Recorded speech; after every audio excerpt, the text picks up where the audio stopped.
नमस्कार. निवडणूक म्हणजे फक्त आकडे आणि हार-जीत नसते.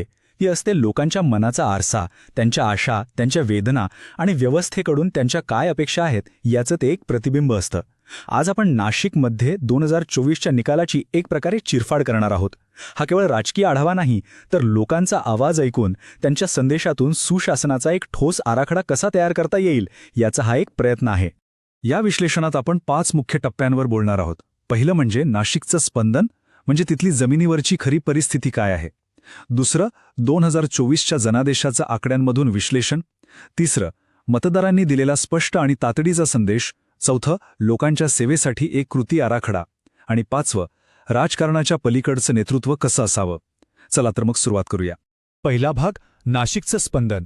कोणत्याही जागेचं विश्लेषण करायचं असेल तर आधी त्या मातीचा, तिथल्या लोकांचा स्वभाव समजून घ्यावा लागतो. जमिनीवरची वास्तवता काय आहे हेच आपण आधी पाहणार आहोत. 17,856 हा आकडा फक्त एक आकडा नाहीये. या संपूर्ण विश्लेषणाचा केंद्रबिंदू आहे. हा आहे 2024च्या निवडणुकीतल्या पराभवाचा फरक.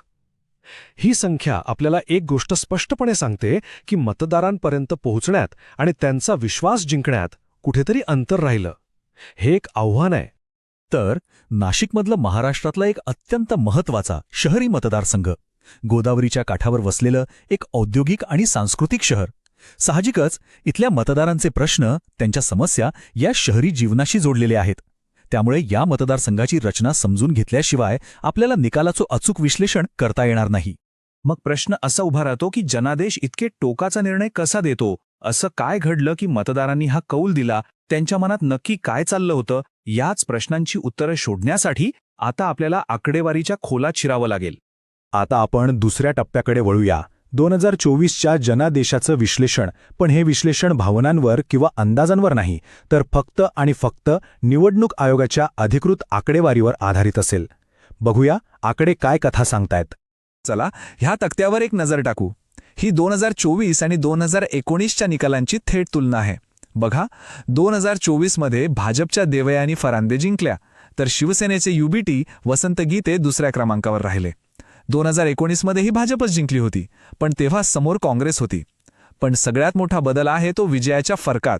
2019मध्ये जो फरक जवळपास 28,400 मतांचा होता, तो 2024मध्ये 17,856 मतांवर आला. म्हणजे विजयाचं अंतर तब्बल 10,500 मतांनी कमी झालं. हा बदल खूप महत्त्वाचा आहे. आता मतांची टक्केवारी बघा. हे खूप इंटरेस्टिंग आहे. भाजपला 52.7% मतं मिळाली, जो एक चांगला विजय आहे. पण त्याचवेळी शिवसेना युबीटीला मिळालेली 43.8% मतं सांगतात की लढत अजिबात एकतर्फी नव्हती. समोरच्या उमेदवाराकडे एक मजबूत जनाधार होता आणि स्पर्धा अतिशय चुरशीची होती. आणि आता ह्या पूर्ण विश्लेषणातला कदाचित सगळ्यात महत्त्वाचा मुद्दा, मतदानाची टक्केवारी. 2019मध्ये 1.5 लाखाच्या आसपास लोकांनी मतदान केलं होतं, पण 2024मध्ये हा आकडा थेट 2 लाखांच्या वर गेला. ही वाढ आहे जवळपास 29%. ही काही सामान्य गोष्ट नाहीये. याचा अर्थ काय होतो? 29% वाढ म्हणजे जवळजवळ 4,500 नवीन मतदार या निवडणुकीच्या प्रक्रियेत सामील झाले. म्हणजे ही निवडणूक फक्त लोकांचे विचार बदलण्यापुरती नव्हती, तर या समीकरणात 4,500 नवीन आवाज, नवीन अपेक्षा आणि नवीन ऊर्जा जोडली गेली होती. तर मग हे जुने आणि नवीन मतदार मिळून नेमकं काय संदेश देत होते? त्यांचं मत फक्त एका उमेदवाराला किंवा पक्षाला नव्हतं, ते त्यांच्या दैनंदिन समस्या आणि त्यांच्या अपेक्षांबद्दल होतं. आता आपण आकड्यांच्या पलीकडे जाऊन लोकांच्या मनात काय होतं हे समजून घेऊया. आपला तिसरा टप्पा, मतदारांचा स्पष्ट संदेश. मतपत्रिकेपासून ते त्यांच्या मूलभूत गरजांपर्यंत निवडणुका या राजकीय आखाड्यांपेक्षा जास्त लोकांच्या रोजच्या जगण्यातील प्रश्न मांडण्याचं एक व्यासपीठ असतात. आमच्या नळाला पाणी नाही, रस्त्यांवर खड्डे आहेत आणि आमच्या मुलांना नोकरीची गरज आहे. हे एक वाक्य नाहीये. हा सर्वेक्षणातून समोर आलेला लोकांच्या भावनांचा अर्क आहे. या एका वाक्यात सगळं काही आलं. लोकांचे प्रश्न किती मूलभूत आणि त्यांच्या जगण्याशी थेट जोडलेले होते हेच यातून दिसतं. हा हीटमॅप बघा. मतदारांच्या तक्रारींची तीव्रता स्पष्ट दिसते. अनियमित पाणीपुरवठा, खराब रस्ते आणि वाहतूक कोंडी आणि बेरोजगारी हे 3 मुद्दे सर्वाधिक तीव्रतेने जाणवत होते. म्हणजे लोकांचे प्रश्न अगदी पायाभूत सुविधा आणि रोजगाराभोवती फिरत होते. आणि इथे एक गोष्ट आपण लक्षात ठेवली पाहिजे. प्रत्येक नागरिकाला सन्मानाने जगण्याचा अधिकार आहे. जेव्हा लोक पाणी आणि रस्त्यांबद्दल बोलतात तेव्हा ते केवळ तक्रार करत नाहीत, तर ते संविधानाने दिलेल्या चांगल्या जीवाच्या अधिकाराची मागणी करत असतात. हा त्यांच्या माहितीपूर्ण अभिव्यक्ती स्वातंत्र्याचा एक महत्त्वाचा वापर आहे. आता जरा नाशिक मध्यच्या सामाजिक समीकरणांवर नजर टाकूया. इथे मराठा समाज बहुसंख्य आहे. त्याखालोखाल इतर मागासवर्गीय म्हणजे ओबीसी समाज मोठा आहे. शहरात सुमारे 1 लाख मुस्लिम मतदार आहेत आणि दलित व अनुसूचित जमातींची संख्याही लक्षणीय आहे. या प्रत्येक समाजाची आपली वेगळी गणित आहेत, वेगळ्या अपेक्षा आहेत. या सामाजिक विविधतेला समजून घेतल्याशिवाय कोणतीही राजकीय रणनीती यशस्वी होऊच शकत नाही. लोकांच्या प्रश्नांवर फक्त स्थानिक गोष्टींचाच नाही, तर बाहेरच्या घटकांचाही मोठा प्रभाव होता. वाढती महागाई, कांद्याची निर्यातबंदी, ज्यामुळे शेतकरी नाराज होते, मराठा आरक्षणाचा रखडलेला मुद्दा आणि महाविकास आघाडीत जमिनीवर असलेला समन्वयाचा अभाव, या सगळ्या गोष्टींमुळे मतदारांच्या मनात एक प्रकारची अस्वस्थता होती.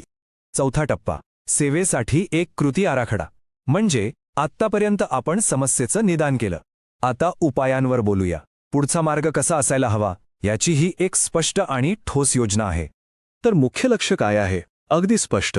ही जागा परत मिळवण्यासाठी एकूण मतांपैकी साधारणपणे 8 ते 10% मतं आपल्या बाजूने वळवावी लागतील. हे एक आकडेवारीवर आधारित स्वच्छ आणि साधं लक्ष्य आहे. पहिला टप्पा आहे पायाभरणी आणि लोकांपर्यंत पोहोचण्याचा, जो निवडणुकीच्या 90 दिवस आधी सुरू झाला पाहिजे. सुरुवात झाली पाहिजे ऐकण्याने.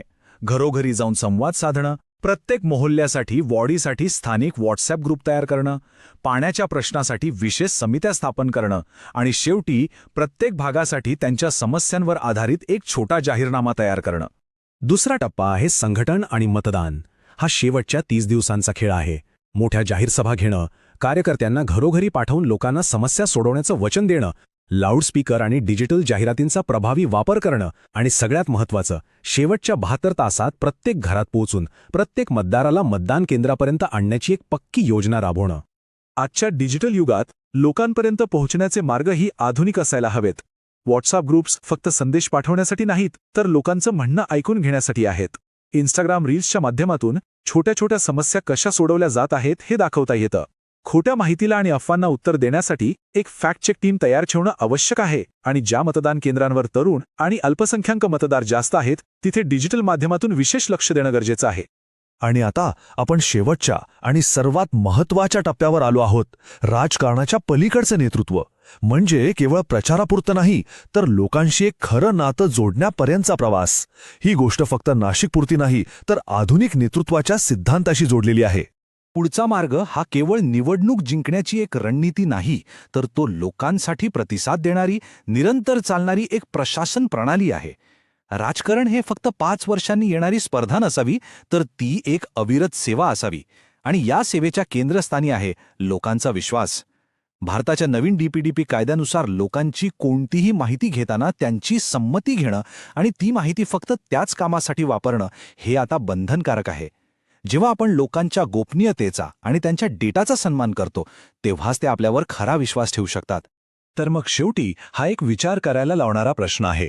राजकारणाचं भविष्य हे केवळ निवडणुका जिंकण्यात आहे, की लोकांचा विश्वास संपादन करून त्यांच्या समस्या सोडवणारी एक व्यवस्था निर्माण करण्यात आहे? यावर विचार करणं हेच खऱ्या लोकशाहीचं लक्षण आहे.